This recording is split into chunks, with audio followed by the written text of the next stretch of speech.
कि एक कम्युनिटी को टारगेट करके और एक ऐसे अमल को वो कर रहे हैं। अरे आप 11 साल से हैं, आपने हमारे हिंदू भाई नौजवानों को कितने रोज़गार दिए। हम कहते हैं कि पंचर लगाना देश का अपमान नहीं है, लेकिन देश के अपमान ये है कि हम सबसे बड़े पद पर बैठ करके देश के शहरियों को बांटे हिंदू मुस्लिम में। ये सबसे बड़ी बेवफाई है देश के साथ में।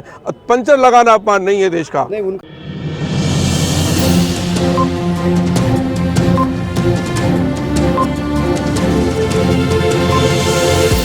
झूठ से दूर, खबरों से भरपूर। माननीय होम मिनिस्टर साहब ने जो इस कानून की वजह बताई वो 2013 को बताया कि 2013 में अगर अमेंडमेंट ना आया होता तो हम लोग ये ना लाते।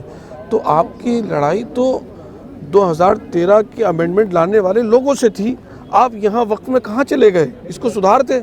आपने सजाएं कम कर दी। आप एक ऐसा वो लेकर आए कि प्रैक्टिसिंग मुस्लिम उसका कोई सर्टिफिकेट इशू नहीं कर सकता, उसका कोई क्राइटेरिया तय नहीं है। आपने नॉन मुस्लिम भाइयों को, जो हज़ारों साल से एक परंपरा चली आ रही थी कि कोई भी नॉन मुस्लिम किसी भी वली फ़कीर के पास जा सकता है और हर कम्युनिटी के लोग एक दूसरे के पास दुआ के लिए जाते हैं, मजहबी लोग, तो वो खुश होकर के जैसे जिसकी हैसियत होती है वो दान देता है। तो आपने उस पर रोक लगा दी।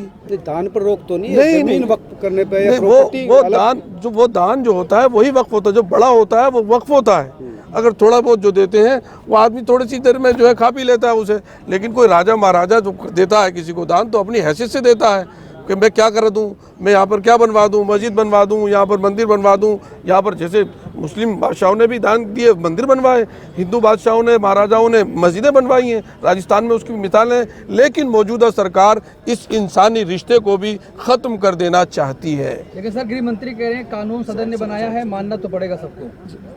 गृह मंत्री कह रहे हैं कानून तो सदन ने बनाया है, मानना पड़ेगा सबको। देखिए 240 सीटें हैं उनके पास में, और किस तरह से बैसाखियों को वो लेके चल रहे हैं वो वही जान रहे हैं। तो इसलिए तो मेजोरिटी से तो पास भी नहीं है, सही पूछिए तो। जो अगर एक इंसानियत के ऊपर और अक़दार के ऊपर अगर वोटिंग कराई जाए कि भाई कौन कौन है, तो उसमें ही जो है वो, अब क्या उसकी हैसियत है मैं क्या कह सकता हूँ, आप समझ रहे हैं। लेकिन संविधान ने सहमति असहमति का सबको इख्तियार दिया है।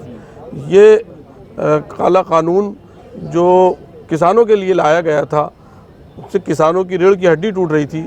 इसी तरह से ये कानून देश में हिंदू मुस्लिम एकता के लिए और गंगा जमनी तहजीब के लिए, सेकुलरिज्म के लिए, देश के संविधान के प्रेम्बल में जो कुछ कहा गया है उसके लिए ये बहुत ही दुखद भरा एक कानून पास किया गया, आनन फानन जल्दबाजी में किया गया है। और इसमें जो मज़हब के स्कॉलर्स होते हैं किसी भी, उनसे भी राय नहीं ली गई है। और ये पहला कानून है। के अध्यक्ष ने तो तमाम मीटिंग की है। प्रधानमंत्री मोदी ने कहा कि अगर वक्त पे सही से काम किए होते तो आज मुसलमानों को पंक्चर नहीं लगाना पड़ता। देखिए मुसलमान इस देश के शहरी हैं। अगर पंचर लगाने की बात कह रहे हैं तो ये बड़ी शर्म की बात है कि एक कम्युनिटी को टारगेट करके और एक ऐसे अमल को वो कर रहे हैं। अरे आप 11 साल से हैं, आपने हमारे हिंदू भाई नौजवानों को कितने रोज़गार दिए। हम कहते हैं कि पंचर लगाना देश का अपमान नहीं है, लेकिन देश के अपमान ये है कि हम सबसे बड़े पद पर बैठ करके देश के शहरियों को बांटे हिंदू मुस्लिम में। ये सबसे बड़ी बेवफाई है देश के साथ में। पंचर लगाना अपमान नहीं है देश का। नहीं, उनका कहना कि भला नहीं हुआ, उन्हें एजुकेशन से ईश्वर के नाम से हम शपथ लेते हैं, और सबसे बड़ा झूठ ईश्वर के नाम पर शपथ लेने वाले बोलते हैं। सबसे बड़ी देश की दुखद और देश के लिए सबसे बड़ा मसला यही बात बनी हुई है। नहीं, सवाल ये था कि सुप्रीम कोर्ट अब फैसला सुनाने वाला है कुछ ही देर में, क्या उम्मीद? सुप्रीम कोर्ट से हमें उम्मीद है कि सुप्रीम कोर्ट दस्तूर का, बाबा साहब के कानून का संरक्षक है और उसके मुताबिक ही फैसला देगा। नहीं, सरकार का भी यही कहना है कि